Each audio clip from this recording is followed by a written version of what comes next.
ನಮಸ್ಕಾರ.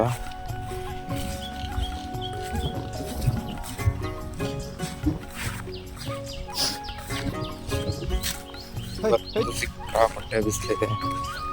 ನಮ್ಮ ಮಲೆನಾಡಲ್ಲಿ ಮಳೆ ಬಂದು ಒಂದು ರೇಂಜಿಗೆ ಹಸಿ ಇದೆ. ಬಿಸಿಲು ಬಂದರೂ ಏನು ಗಿಡಗಳಿಗೆ ಏನು ತೊಂದರೆ ಆಗೋದಿಲ್ಲ. ಕಳೆ ಮಿಷನ್ ಹೊಡೆಯೋಕ್ಕೆ ಹೋಗೋಣ ಅಂತ ಬಂದೆ. ನೋಡಿ ಪೆಟ್ರೋಲ್ ತಂದಿದ್ದೀನಿ. ಹೋಗಿ ಮಿಷನಿಗೆ ಹಾಕಿ ಹೊಡಿಬೇಕು. ಇನ್ನೊಬ್ರು ವಿಡಿಯೋ ಮಾಡೋಕ್ಕಿಲ್ಲ, ಇಲ್ಲ ಅಂದಿದ್ರೆ ಇನ್ನೂ ಚೆನ್ನಾಗಾಗೋದು. ಅಣ್ಣ ಅನ್ನ ತಿಂತಾರೆ.